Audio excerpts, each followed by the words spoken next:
Welcome back. My name is Arya, and I don't waste your time. So let's get straight into it. You would have heard that Warren Buffett has came out with their quarterly 13F filings. Now, to the average investor, this doesn't mean anything, but to those of us who follow this down to the absolute decimal level, this means that we're going to look through the entire holdings page and look for the smallest change, and based off that, send stocks flying 15-20%.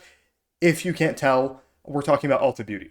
As of yesterday, I actually typed up a monster thread, which for those of you who follow me over on Twitter, you know I typically don't do massive big write-ups on any company for that matter, but I had to get this done because of actually one of my friends, Ethan, and I did want to talk about like the absurd valuation that this business actually trades at, despite the fact that there is some things wrong with it. So I'll have the thread linked in the description down below if you wanted to read that. I'll give you the gist of it in this video. Long story short, like, sure, Ulta Beauty, it's not the same company anymore. I'm at no point am I arguing for the fact that we're going to experience the same amount of growth that we've experienced in this company in the past 5, 7, maybe even 10 years. Instead, what I'm arguing for is that the valuation that the business trades at has more than enough priced that in.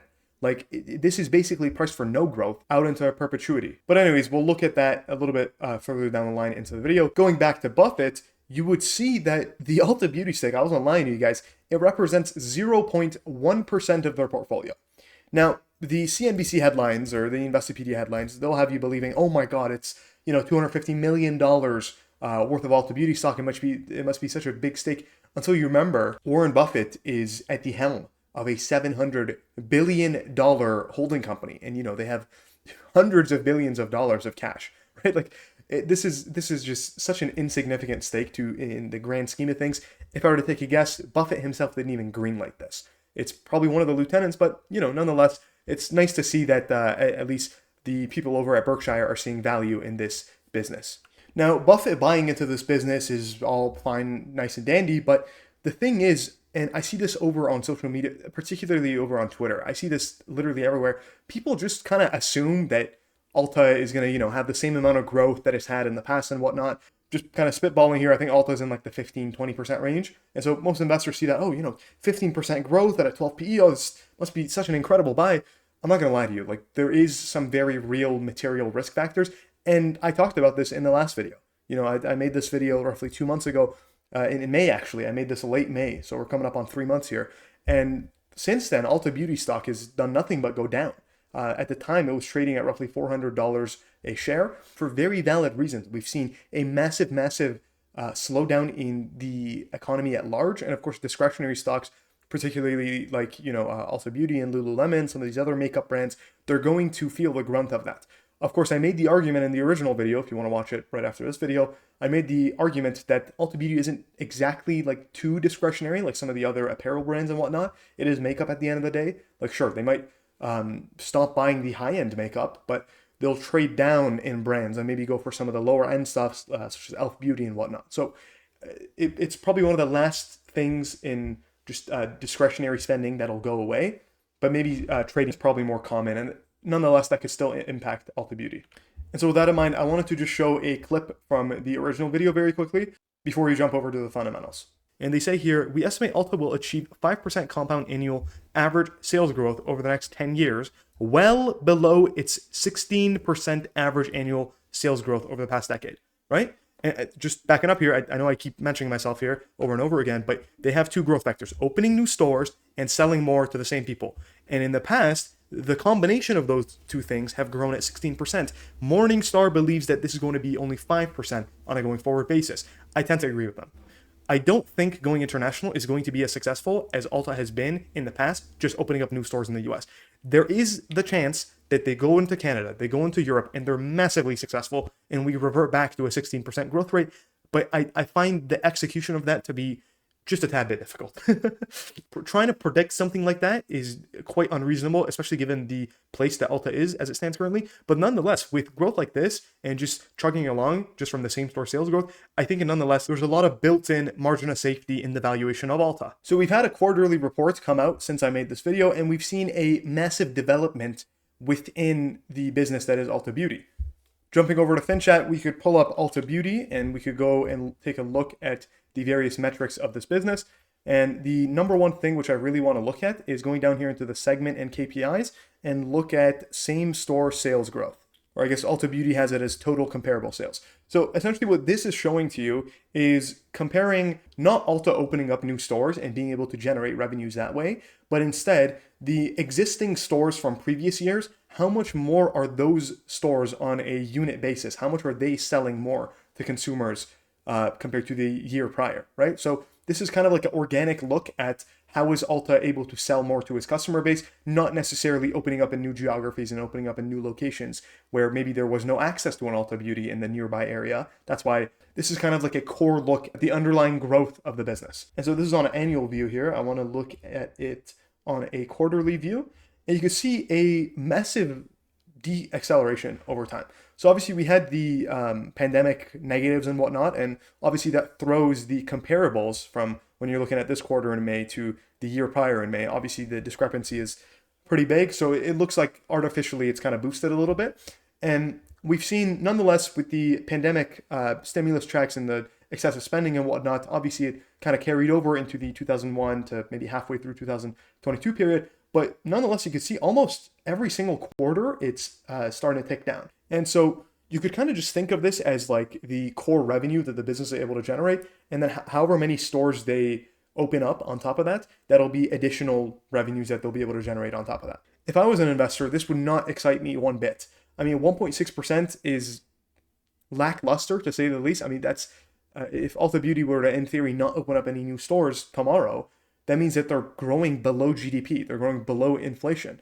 Like this isn't exactly something that's great, but jumping back over to the annual, you'd notice that Ulta has gone through various cycles of a slowdown followed up by a massive boom in demand, particularly in the 2014 timeframe. Nonetheless, it was still much higher than what the current trailing growth of this business has been. Another way to kind of help take a look at this is simply putting on the net income percentage change, and I've put this on the trailing setting. So what it does is it takes the last 4 quarters and compares it to the 4 quarters prior to that. So it compares quarters 1 to 4 to quarters 5 to 8 previously. I hope that made sense. But also with this, as you can see, it kind of paints the same picture of a massive slowdown post-pandemic, and we've actually went slightly into the negative. Or if I were to visualize this for you guys another way, is you'd see that this is the net income over time post-pandemic, which was, growing at a healthy rate, but it's kind of stagnated and, it's gone almost nowhere for a while now. Like we've kind of peaked at this 1250, maybe 1300 range in terms of net income. And actually in the most recent quarter, it went down sequentially, right? So kind of painting the picture that Ulta's not really growing. Of course, this is like a macro-wide thing. Nonetheless, something that you should pay attention as a potential investor. And so right before we jump over to the Twitter thread to kind of take a peek at what I wrote over there, I wanted to establish some vocabulary. There's something called a commodity multiple, and this research was done by Michael Mauboussin. His nickname is your favorite investor's favorite investor.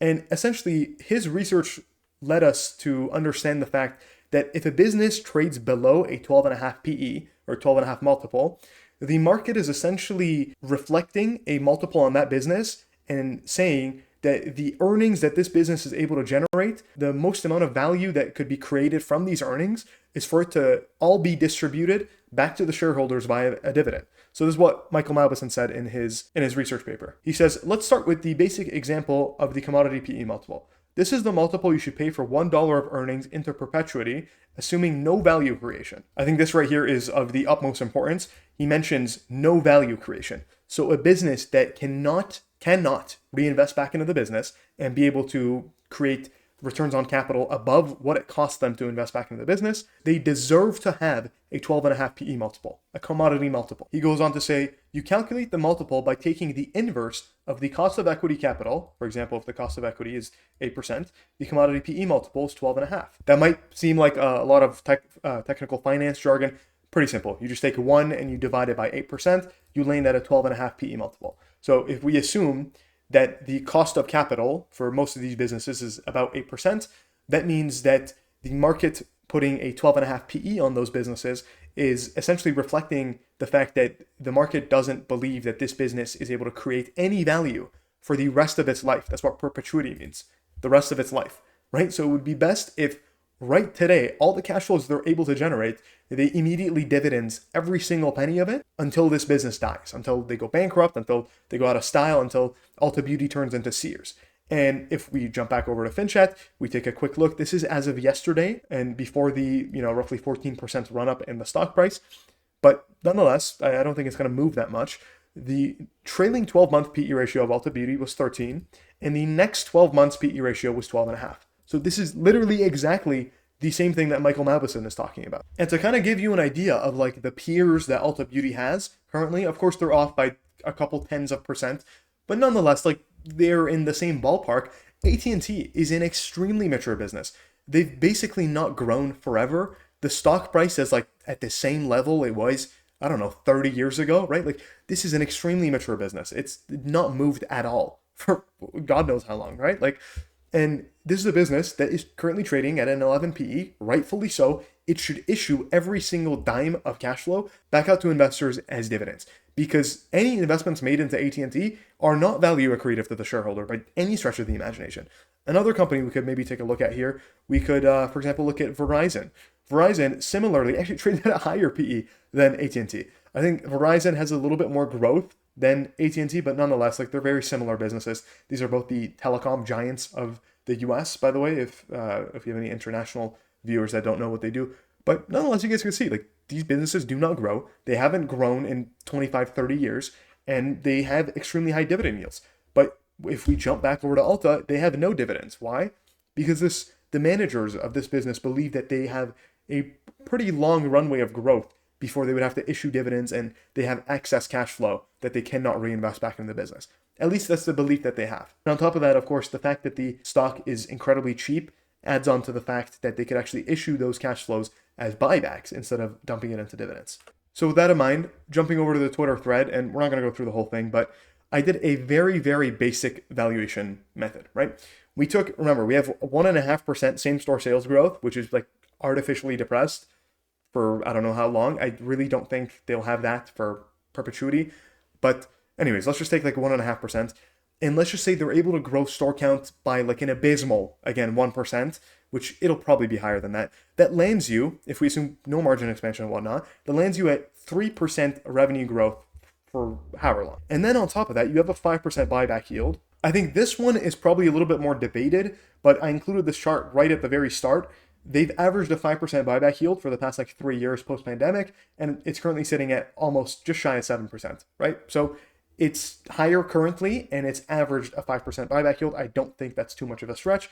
Nonetheless, that lands you, if we assume no margin expansion and no margin contraction, they just maintain their current net income margins, you're looking at 8% intrinsic value growth on the net income and earnings per share side of things. And so if we jump over to the investable universe spreadsheet that I like to include in my videos, long story short, we're taking the current valuation of the business, dividing it by the amount of growth that we expect out of this business. If we take a look over here to Ulta, you're looking at roughly 8% growth at 13 times cash flow. That lands you at literally the top of my investable universe.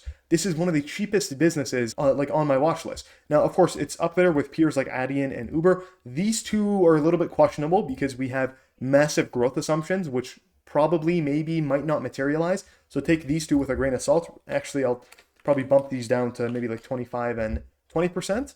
And then now, if we adjust it by free cash flow to growth, you might notice that Ulta is just extremely cheap for the amount of growth that it's. Honestly, it might even be more than this. Like we could probably bump this up to maybe even 10% with the buybacks, a little bit of revenue growth, maybe a little bit of margin expansion in there somewhere. All of a sudden, you're looking at 10% EPS growth.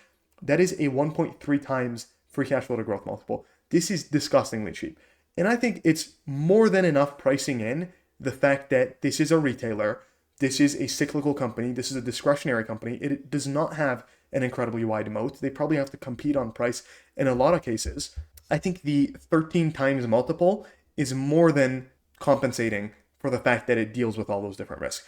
Last but not least, me personally, I'm probably not going to buy into Ulta because, and it's not because of the cheap thing and whatnot, the moat, none of that.